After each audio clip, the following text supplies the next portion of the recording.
Hey, so over the last few weeks, we've been looking at kind of practically applying some really kind of hands-on techniques and tips to really kind of get to grips with working with the tarot cards, side cards, even oracle cards. The same kind of approach applies to all. And last week we were looking at the different layouts. So we looked at, I think it was two or three different layouts. From the past, present, and future to problem, what needs to be done, problem, solution, outcome, key card, future timeline. Even we explored the 12 card wheel, and I was kind of sharing with you the holistic approach and kind of the way that Spirit's starting to teach me.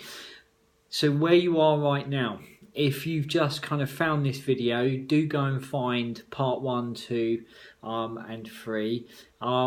Spend a little bit of time, kind of work your way through those. They're very short videos, 10 minutes at most, 5 minutes at least.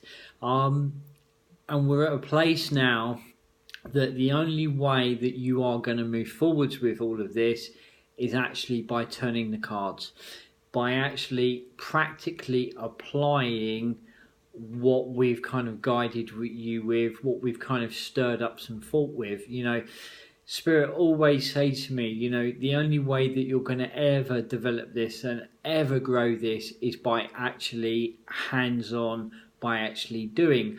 Now the thing is with that, that's one of the hardest things to do, you know, because you can have all the kind of faith, all the belief, all the kind of trust in the innate, all the trust in the unseen, all the trust in Spirit, but we don't always have to trust in ourselves, in our own ability. So we kind of then, you know, we start to put on the brakes. That's when it starts to get a little bit kind of scary, a little bit more uncomfortable, because what we're starting to do is now practically apply the knowledge, turn it into experience, and then turn it into wisdom.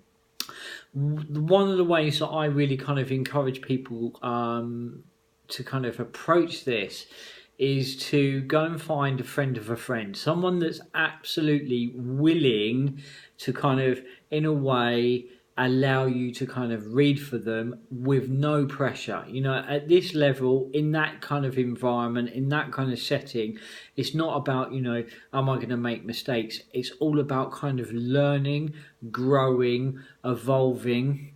And the only way we do is by doing, okay? So, you know, find a really good friend and then find a friend of a friend, you know, get one of them, grab hold of one of their friends and allow you to read. You know, I would really encourage using the 5-card system. You know, for me, that holistic approach absolutely is at the heart of kind of really making a difference, at the heart of identifying what is going on with within someone's world. And then one of the ways that you can do that is, once you've got a kind of a friend of a friend, is get them to maybe put a question in front of you, you know.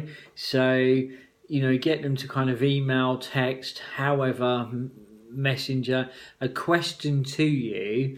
And then what I would say is kind of go away, maybe have a photograph of them, something that you can be able to kind of link, something that you can kind of have tangibly in front of you. And then I would go away and spend an hour or so, turn over the cards and start to write down what you feel, what you see, what comes to mind. You know, working off a question is going to really enable you to focus on what's at the kind of heart of what's going on for this person. And, you know, turn over those cards, write it down, explore it. Maybe kind of then sleep on it, go back to it, have another look, you know. And then when you feel kind of really, really kind of comfortable, is then share what you've got. You know, write it up, you know, draft it and kind of construct it in a way that it flows, there's movement, you know. Remember, every one of those cards has a position. If you're unsure of what I'm kind of sharing, go and have a look at definitely part 4. Part 3, sorry, this is part 4. Go and have a look at part 3, and that will really kind of give you the structure to how to kind of bring a card consultation together. And then thereafter, all you want to do is gently practice. If you're practicing with a friend of a friend, you don't know who they are. You have no understanding of who they are. You might have heard of them, but you don't know who they are. That way, it's what I call working blind, which actually is the best way, because there's nothing influencing you. Something to kind of add within that consultation as well is towards the end of that consultation, just kind of sit there, take a moment, ask yourself, is there anyone there around them? Is there anybody there guiding them? Is that male? Is that female? More of that in development tip part 5.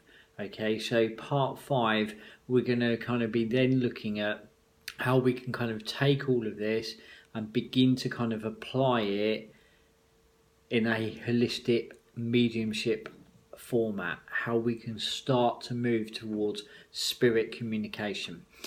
There you go, guys. I'm going to leave that with you. As I say, if you're new to this video, go and have a look at part 3, 2 and 1, and then kind of come back to this and it will bolt all together. Keep practicing. Remember, at the heart of it now is practically applying what you've learned. Cheers, guys. Speak soon. See you all soon.